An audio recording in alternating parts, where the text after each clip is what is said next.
Fechamento estável para os preços da soja na Bolsa de Chicago nessa quinta-feira, hoje é dia 26 de março de 2026. Por lá, as cotações terminaram, de fato, com certa estabilidade, testando pequenos ganhos, mas ainda assim subindo, com o fechamento em campo positivo. No Brasil, o dólar subiu. Será que foi o bastante para dar certo fôlego para os preços? Pelo menos para as cotações respirarem um pouquinho e abrir uma janelinha de comercialização para o produtor, assunto para a gente tratar agora com o Cristiano Palavra, o diretor da Pátria Agronegócios, na nossa quinta com a Pátria. Cris, boa tarde, meu amigo. Seja bem-vindo, é um prazer estar com você mais uma vez.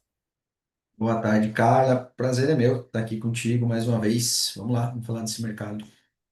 Cris, fechamos positivos em Chicago. O mercado nessa quinta-feira foi para cima e para baixo, chegou a subir um pouco mais ao longo do dia, mas terminou o dia quase que no 0 a 0, né, Cris? Não sei nem se dá para falar que tá subindo. Fechou do lado positivo da tabela, mas ganhos bem tímidos. O que hoje motivou Chicago ou desmotivou e fez o mercado ficar um pouco mais cauteloso, um pouco mais na defensiva?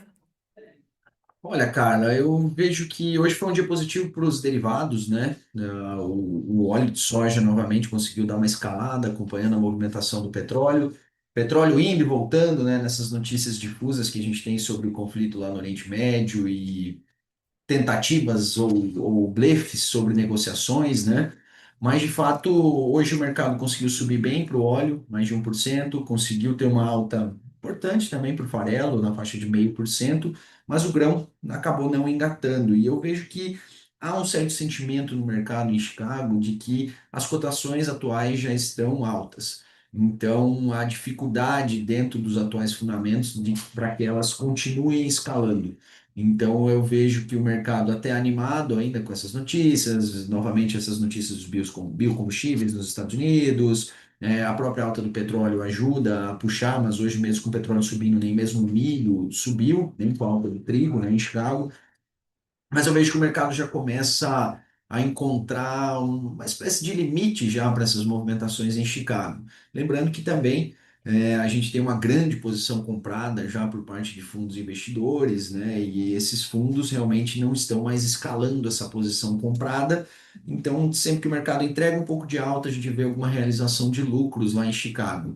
E isso é um sinal de que talvez o mercado já esteja um pouco exausto dentro dos atuais fundamentos, sem uma novidade ainda para novas altas. Lembrando também que um pouco do que limita a sua movimentação em Chicago são o posicionamento já dos investidores, dos operadores de Chicago, em relação ao relatório da semana que vem, que é um relatório que muito provavelmente vai consolidar ou até mesmo aumentar essa transição de área de milho para soja lá em solo americano, já que a soja segue mais competitiva, pensando ali na margem do produtor dos Estados Unidos.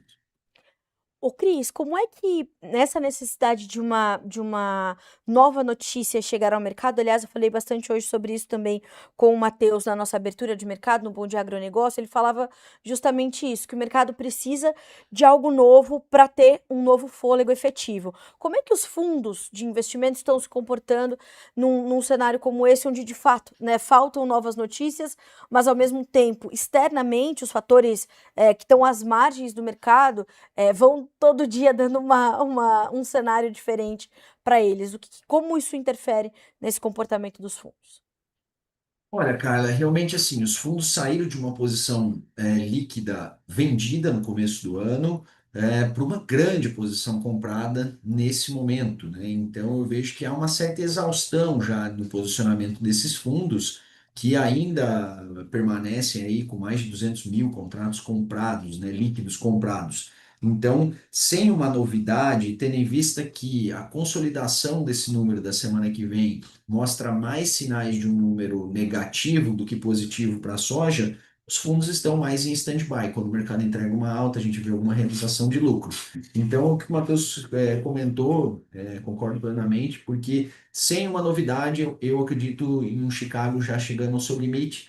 Então, isso até já denota uma certa oportunidade para quem opera, né, algum tipo de contrato lastreado diretamente em Chicago, de alguns fechamentos, porque daqui para frente o mercado vai olhar para essa área plantada nos Estados Unidos, depois entramos em abril, ele vai olhar para o início da safra por lá, e por enquanto não podemos dizer que há um risco iminente para a safra americana, não podemos afirmar que há um risco dos estoques ficarem menores. Um número que foi positivo hoje, né, Carla, foi o de vendas semanais. As vendas semanais ficaram quase o triplo do que é necessário semanalmente para atingir o atual número do SDA.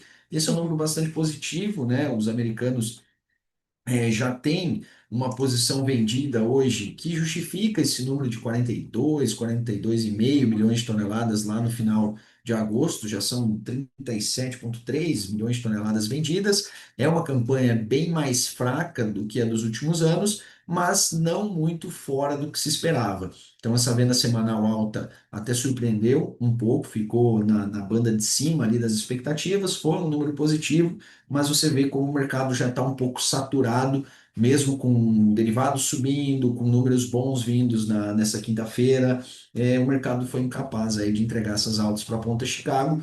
Por outro lado, aqui no Brasil, a gente teve o dólar não subindo muito forte, mas subindo, e nessa semana como um todo, a gente está vendo os prêmios melhorando gradualmente. E é isso que garante que os preços no Porto, por exemplo, têm uma melhora, uma tímida melhora, mas uma melhora aí em relação ao que era negociado até o começo da semana. O Cris, de quanto foi essa melhora, mesmo tímida? Quanto é que a gente está falando de preço base Porto? E o quanto disso estimula o produtor a vender, considerando que ele está perto, como você me comentava um pouquinho antes da gente entrar no ar. O produtor está se vendo muito próximo de prazos que ele tem, que são importantes para pagamentos para ele, 30 de abril, de março e principalmente 30 de abril. Parece distante, mas é coisa de um mês, a gente vai piscar, o Ah, 30/4 chegou e a gente sabe como é essa data para o produtor. Quanto foi essa melhora, Cris, e o quanto disso estimulou então esses novos negócios?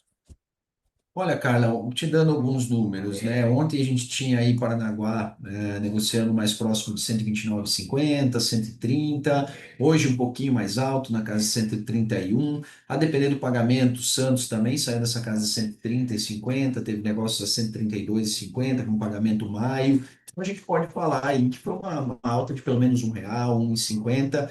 Nem todas as praças do interior tiveram a mesma movimentação, isso vai muito do interesse de compra de cada trade. A gente vê que há um comportamento bem diferente de cada trade à medida da demanda que elas têm. Então há uma variação importante nos preços do interior. Então tem lugares aí que uma trade está pagando até 3, 4, 5 reais a mais do que paga outra trading. Os pagamentos mais alongados, esses já têm algumas negociações mais positivas. Vou te falar aqui da praça que eu estou hoje, né? Em Goiás, a gente voltou a ter negócios aí para junho, perto dos 120. Em agosto, a gente já tem negociações buscando aí 122, 123. Não é um patamar tão interessante, ainda mais pensando no alongamento desse pagamento, mas já vê que a gente já começa a sair um pouco daquele fundo do poço. Mas vale lembrar que a gente ainda está na fase principal de oferta, né? Então é um momento que, sem um avanço do dólar, por exemplo,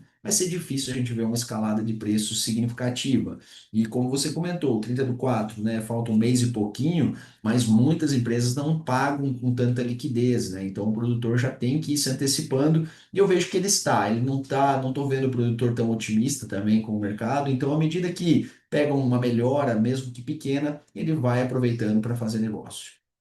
Ô Cris, essa movimentação ela se dá só para a soja 25, 26 ou o produtor já está olhando também para a safra 26, 27, numa necessidade também de fazer negócio, de começar a travar seus custos, podendo amargar momentos mais difíceis mais adiante? Olha, eu estou vendo um comportamento distinto à medida que o produtor está posicionado ou não nas compras. No caso dos nossos clientes, por exemplo, a enorme maioria já fez suas aquisições, principalmente da parte de fertilizantes, e foi assertivo porque saiu dessa euforia e já vinha subindo muito fósforo e escalou ainda mais com a guerra, né? O potássio também já vinha subindo há algumas semanas. Então, esses produtores que já fizeram suas aquisições, e muitos deles já compraram os produtos, como o caso do Super Simples lá em 2025, por exemplo, ou até mesmo outros mais concentrados, no caso do fósforo, né?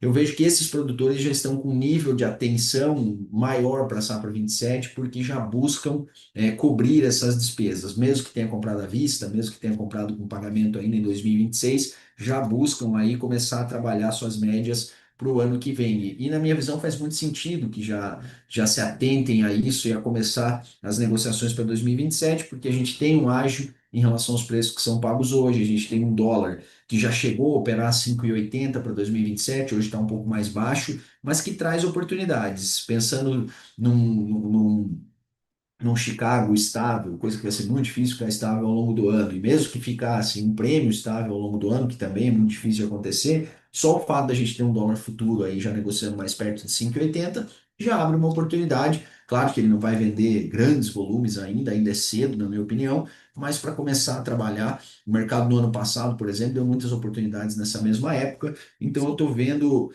até produtores mais ativos do que o normal, pensando na safra futura, dado o período que estamos. Cris, esses negócios são para travar os custos de fato? O produtor tá enxergando até uma leve melhora na relação de troca, ou essa melhora, ou esse ágio, né, que a gente tem em relação aos preços que são praticados para a safra atual, esse ágio acaba sendo insuficiente para promover essa melhora na troca, mas ainda assim é melhor do que estava e o produtor tem que aproveitar. De fato, uma melhora é uma palavra forte, viu, cara? Eu Para não esse poderia dizer que é momento, sim. não é uma melhora significativa na relação de troca, mas o que a gente tem hoje vamos pegar aí por itens, né? Fertilizantes, certamente eles vão encontrar uma relação de troca até um pouco pior do que a do ano passado, principalmente quem for comprar agora, né? No caso de químicos e sementes, uma relação de troca muito próxima do ano passado, muito próxima do ano passado. Então, os custos, eles estão altos, são custos altos, a relação de troca para fertilizante subiu, então a gente está encontrando uma condição, vamos dizer assim, para quem está comprando agora, certamente pior do que teve em 2025, 26. Ô Cris, e como é que tá a demanda por essa soja? Tanto para a soja da safra 25, 26, quanto da 26, 27, embora para 26, 27, acho que a gente não consegue aprofundar muito, mas principalmente para 25, 26, como é que você tem sentido? Eu tenho percebido ainda os lineups muito fortes. Nas últimas entrevistas que fizemos, falávamos sobre esses lineups de recorde histórico. Como é que a gente entende, então, essa demanda nesse momento? O line-up ele reflete, né, negócios que foram feitos lá atrás, os embarques estão sim agressivos, a gente já está com mais de 35 milhões de toneladas compromissadas para embarque aqui no Brasil.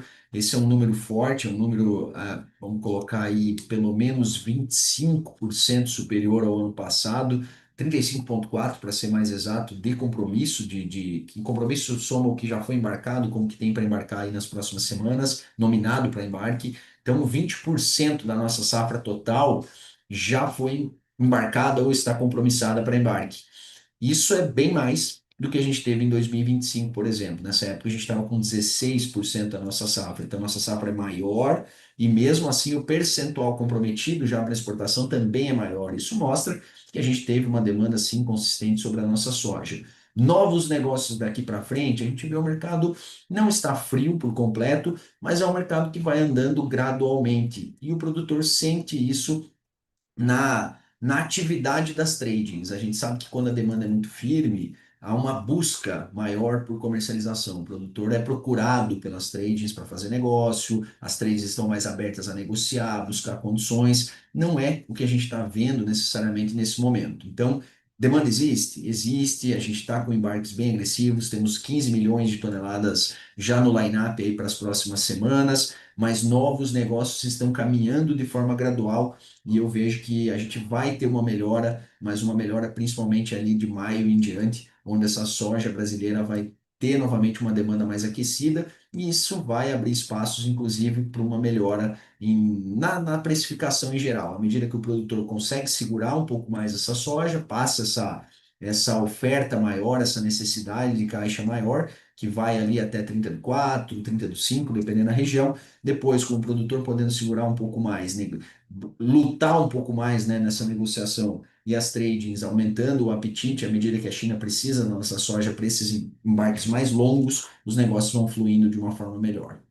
E como eles estão lá de abastecimento, Cris? Como é que as estratégias deles deverão se apresentar nesses próximos meses, dado que eles já compraram, o que eles já receberam? Nós vimos que no último mês os recebimentos de soja brasileira cresceram na China. E como é que, portanto, nós devemos ver essas estratégias de compra daqui em diante?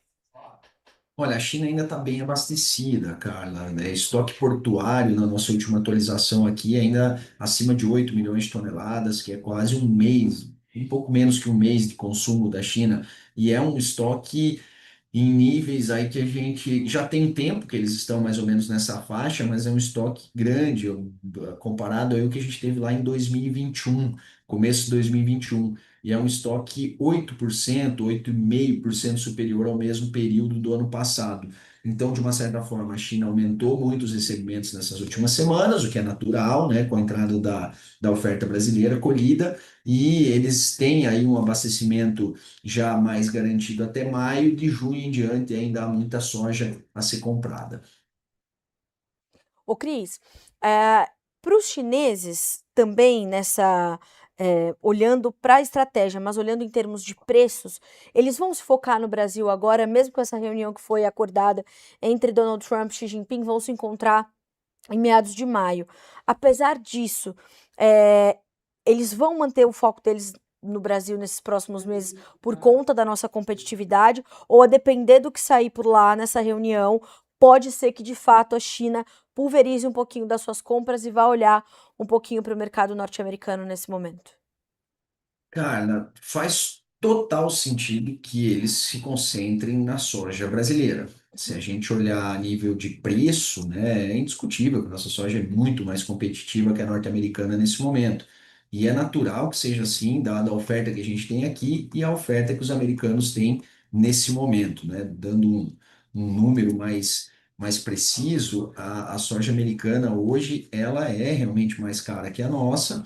A gente pode falar em pelo menos no Golfo aí uma soja americana de 460, 461 dólares, com uma soja brasileira de 418, 419 dólares. Então, se eles comprarem mais nos Estados Unidos, é uma compra puramente política aí para garantir um acordo de fato, né? Garantir outras pernas de uma negociação de um acordo que é muito mais amplo do que somente a agricultura, né? Então faz muito sentido que eles se concentrem nesse período na soja brasileira, até porque se já há pouca soja nos Estados Unidos nesse momento, os estoques já não estão tão grandes, lá em maio, lá em junho vai estar ainda menor, né, cara? Então a gente só vai ter uma entrada de uma oferta nova de outubro em diante.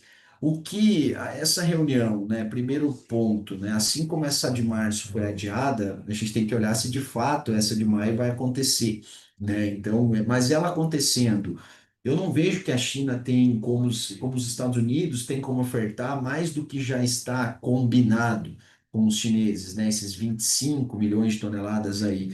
Porque de uma exportação total de 40 e pouco que os Estados Unidos têm conseguido fazer nos últimos anos, vamos dizer que ele tem um aumento de 2 milhões de hectares esse ano, isso se reflete lá numa ótima produtividade, eles vão colocar 6,5, 7 milhões de toneladas a mais na produção. É, muito mais que 25 milhões de toneladas, não, a China, os Estados Unidos não vai conseguir ofertar para a China. Então, eu não vejo com grande preocupação esse encontro e essa relação dos americanos com os chineses. O Brasil ainda oferta quase 3 vezes mais soja para exportação do que os norte-americanos, então a China precisa de nós. E caso a China compre um pouco mais nos Estados Unidos, os demais países precisarão do Brasil, já que fora da China ainda tem cerca de 75 a 80 milhões de toneladas a serem destinadas a outros países, né? Ô Cris, essa dinâmica toda, ela vai continuar impactando o nosso dia a dia agora de comercialização nos próximos meses, ou a gente vai ter que olhar para um cenário mais macro, entender que internamente a gente ainda tem um cenário de muita oferta, muita soja para negociar, ou essa dinâmica ela vai ser, o Matheus dizia mais cedo também, monitorar o mercado tinha que ser obrigatório igual beber água todo dia daqui para frente. Essa dinâmica precisa também estar na nossa conta o tempo todo, a gente precisa entender isso, e isso vai impactar principalmente os nossos prêmios daqui em diante? Sim, sim, é como eu falei, acompanhar o mercado acaba sendo uma tarefa importante, até por causa dessa disparidade de preços e oportunidades que a gente tem no dia a dia, né? Tá uma trading lá pagando 112, de repente tem outra já que vem com uma proposta de 115, pontualmente uma entra com mais apetite no mercado, pagando um pouco melhor, e é nessas oportunidades que o produtor consegue se posicionar com uma margem melhor nessa venda dele. E daqui para frente são vários os fatores que a gente vai ter que acompanhar. Me preocupa um pouco a transição climática que a gente vai passar nesse ano. Essa transição para a safra americana, ela vai ser cedo, não vamos ter um El Niño já totalmente formado, talvez só mais para o final da safra americana, mas essa transição pode trazer alguma instabilidade climática. Instabilidades climáticas nos Estados Unidos dão oportunidades, apesar de eu ser bem cético com quebras nos Estados Unidos, porque mesmo na quebra lá de 2012, 2013, a quebra foi ínfima perto da reação do mercado.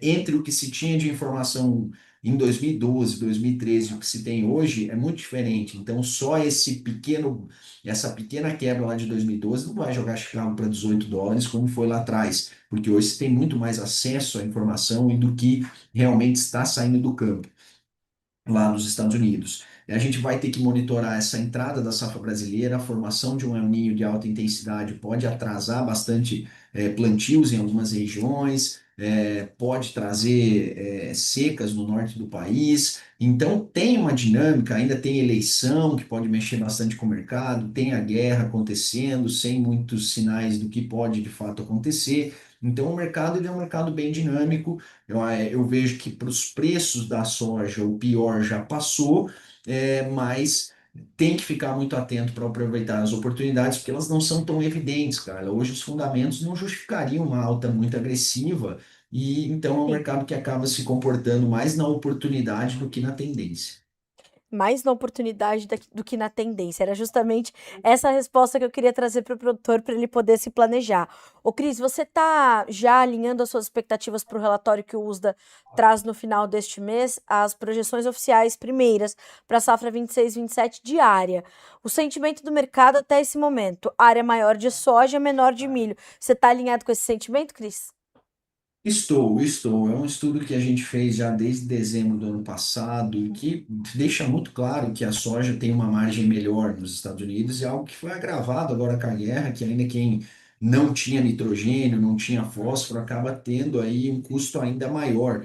E esse mercado americano, apesar de a gente ter uma demanda muito forte exportadora no milho, o mercado interno americano está com uma demanda muito firme pela soja. Então faz muito sentido, sim, Carla, que eu até acredito que a gente pode até se surpreender, tal, não necessariamente, se não vier necessariamente nesse número do 30 do 3, talvez já no Acreage, né, no relatório mais consolidado de área lá em junho, a gente pode ter alguma surpresa e olhando de fato para a margem e na tentativa de ter um custo mais baixo, um desembolso de dinheiro mais baixo, né, o produtor americano se aposte mais na soja, já que é um produto que está com um consumo interno muito agressivo dentro dos Estados Unidos, tem estoques relativamente baixos nas projeções, não totalmente baixos, mas relativamente baixos. É um mercado que entregou boas altas em Chicago nas últimas semanas, que deu oportunidade para o produtor se proteger a níveis que são historicamente altos.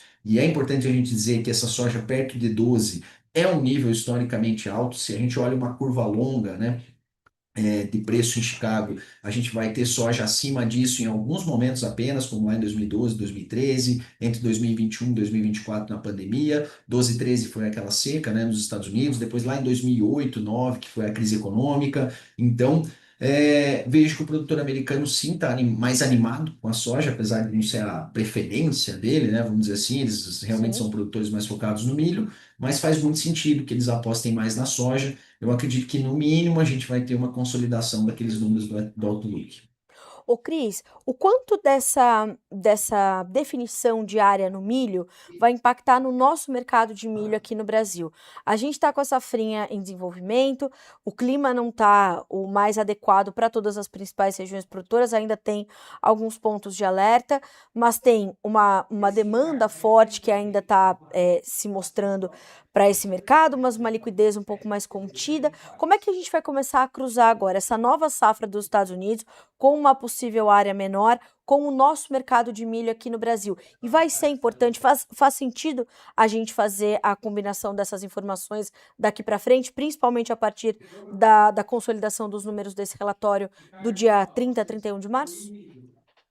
Faz sentido sim, cara. Faz sentido. Chicago tem impacto, né, no mercado brasileiro, também para o milho, não só para a soja, um impacto mais reduzido. É um impacto que se dá muito mais para a janela do segundo semestre, por causa da nossa campanha de exportação, mas há um impacto do Chicago também no sentimento do produtor, no sentimento do especulador que está aqui dentro do país, no sentimento do operador da B3. Então, se a gente tiver uma conversão diária importante e que leve o milho em Chicago a escalar, a gente pode ver também oportunidades vindo aqui ao produtor brasileiro, oportunidades essas que coloquem preços um pouco melhores para ele vender esses estoques que ainda estão na mão. A gente está com milho verão já bem adiantada a colheita no sul do Brasil, colheita avançando em São Paulo, colheita avançando em Minas Gerais. Nessas regiões a gente já vê os preços sentindo um pouco essa entrada de oferta. Então é importante sim que a gente acompanhe essa movimentação de Chicago da próxima semana para observar se teremos oportunidades de fato, oportunidades essas que, em minha visão, são importantes de serem aproveitadas, porque sem um problema climático daqui para frente, a gente ainda vai ter uma oferta importante de milho. É claro que a demanda é muito boa. A demanda é muito boa e vale salientar que nesse ano a demanda foi surpreendentemente boa, não só no Brasil como no mundo. E para 2026 a gente pode chegar perto aí dos 100 milhões de toneladas consumidas em nosso mercado interno. Então a gente tem uma demanda bem crescente, uma oferta que tem dificuldade de crescer, porque o clima do ano passado para a safrinha foi muito bom. Foi muito bom, a produtividade Sim. foi muito alta. Esse ano, no nosso levantamento, a área plantada está muito próxima do ano passado em relação à segunda safra. E eu acredito que vai ser difícil a gente repetir uma produtividade tão boa. Então, a gente tem já um cenário que a oferta talvez não cresça, talvez fique até menor, numa demanda que certamente vai crescer, mesmo com a gente exportando o mesmo volume do ano passado, que não foi tão bom assim, né? 41, 42 milhões de toneladas. No mundo, vale dizer que esse 2025-26 nós tivemos recorde de produção em todos os grandes produtores mundiais. Recorde de produção dos Estados Unidos, recorde de produção na China, recorde de produção no Brasil, recorde de produção recorde, assim, quase recorde, perto do recorde na Argentina, né, 55 acima.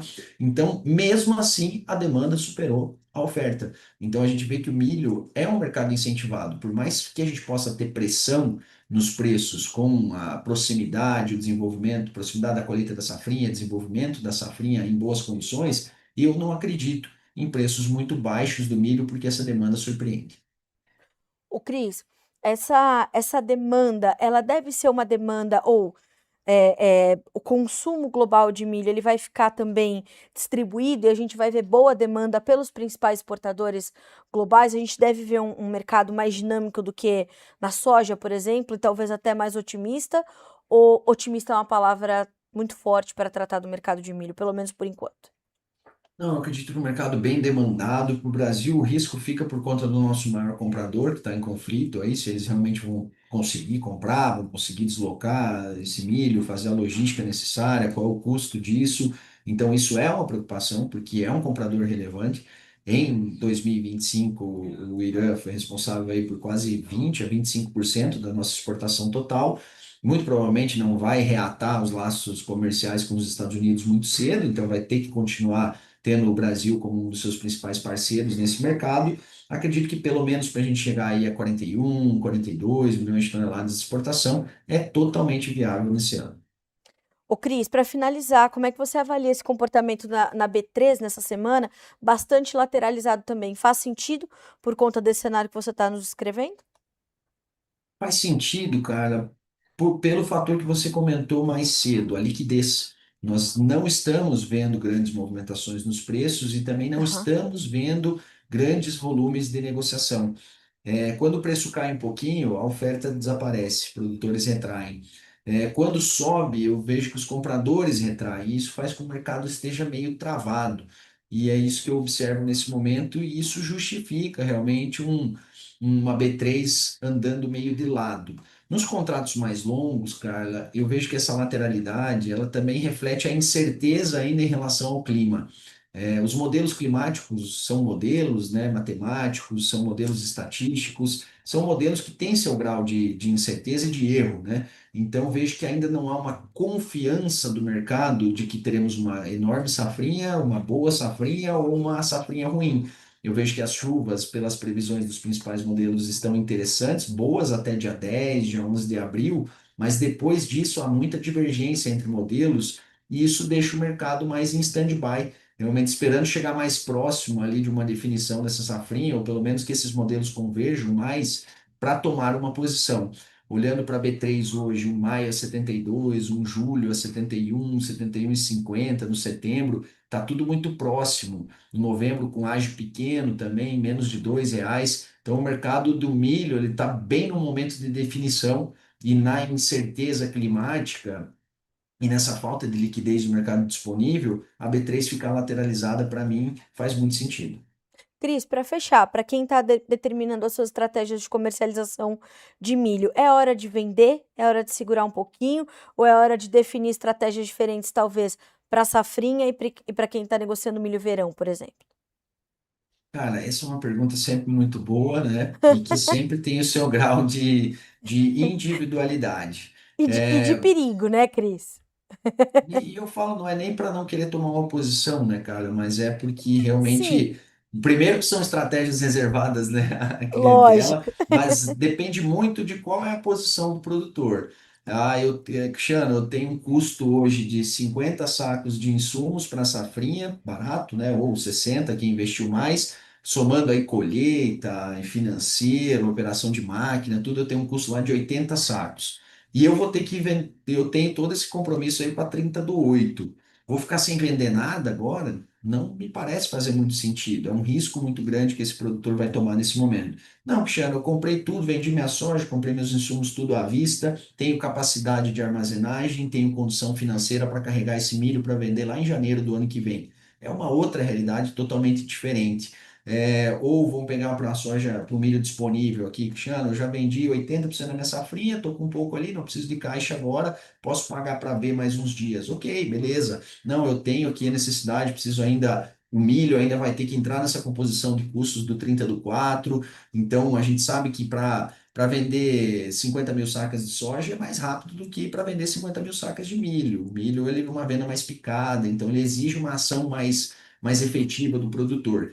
Então, é aquele a resposta de agrônomo, né? Muitas vezes depende, mas depende muito da posição individual de cada produtor, né? Então, se o cara não fez nada ainda, estou com 100% do meu estoque lá no passado, não fiz nada para safrinha ainda, eu diria que é muito temerário ficar sem fazer nada. Eu participaria do mercado. Agora, se já tomou posição, já tem uma parte dos custos, tem a B3, que é uma oportunidade também, uma opção ali para o produtor, claro que tem um custo meio enjoado, eu diria, R$ 3, três e pouco ali para fazer uma operação na B3, mas é uma forma de se proteger, principalmente para quem precisa negociar milho nessa janela mais do meio do ano até agosto, que sazonalmente é um período que o milho está mais fraco em termos de preço. E você achou mesmo que você não ia responder, Cristiano Palavra?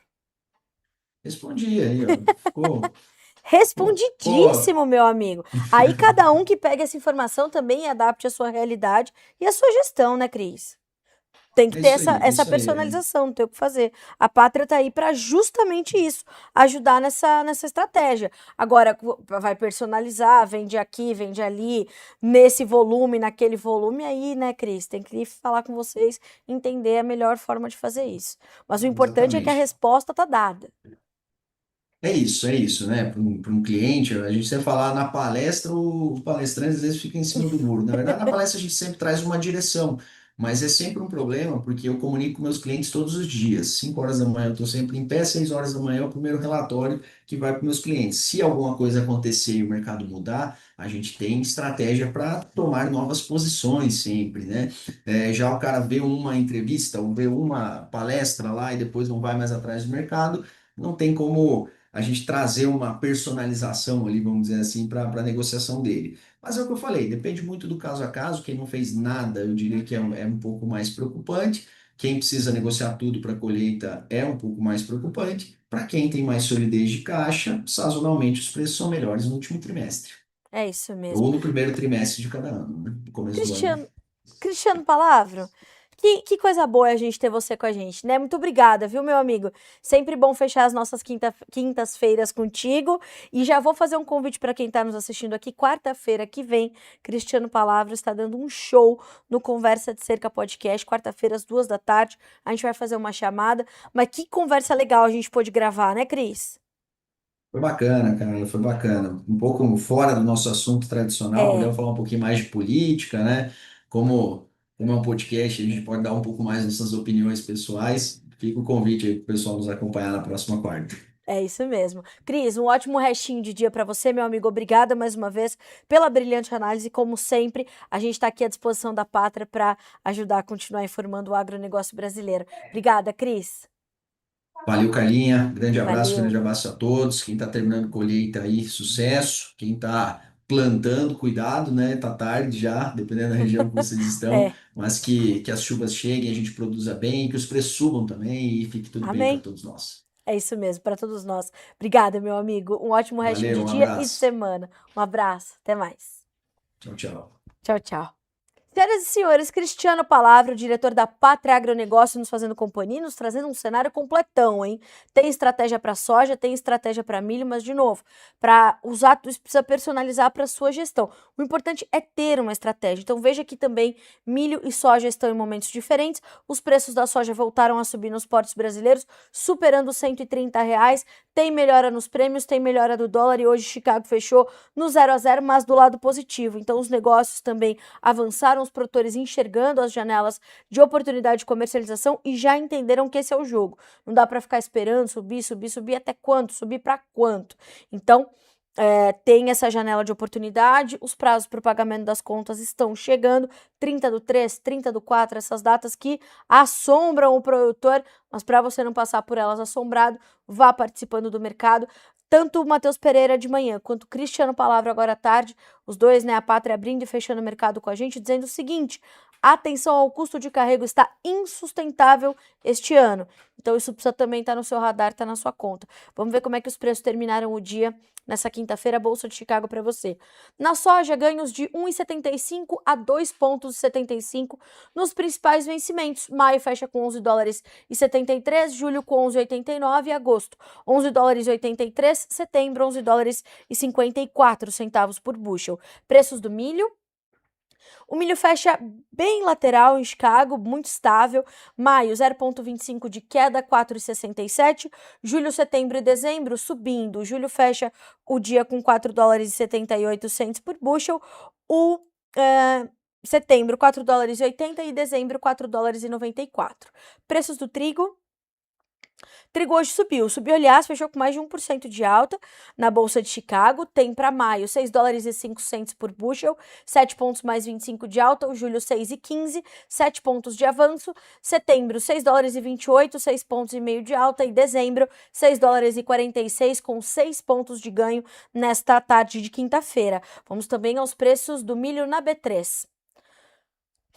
Por lá, estabilidade. As cotações terminaram o dia bem laterais, a gente não está conseguindo aqui carregar algumas variações, mas preços ainda acima dos R$ 70 por saca, agora sim, R$ 72,05 para o milho para maio, estável, sem variação. Julho caindo 0,3%, vai a R$ 71,05, setembro R$ 71,50, janeiro R$ 75,39 por saca e uma alta de 0,1%, como o Cristiano também explicou. Mercado de milho muito lateral, faz sentido para esse momento, o futuro com o físico estão aproximados, o indicador CPEA com a B3 estão próximos, Chicago está lateralizado, então o mercado está numa baixa liquidez, o que ajuda a explicar essa lateralização das cotações do milho na B3. Eu estou preparando aqui uma reportagem sobre essa chegada da safra nova, a expectativa para a área e como isso vai impactar o mercado. Amanhã cedinho está disponível para você no noticiasagricolas.com.br com análise de Vlamir Brandalize, Cristiano Palavra e também Roberto Carlos Rafael, diretor da Germinar Corretora. Então, vale a pena você acompanhar amanhã cedinho, tô te prometendo, já está disponível para você no portal. Bom, senhoras e senhores, vamos encerrando por aqui essa parte da nossa programação na TV Notícias Agrícolas, mas lembre-se, conte com o Notícias Agrícolas, parceiro do Produtor Rural. E fique com a gente que a nossa programação continue. Até mais.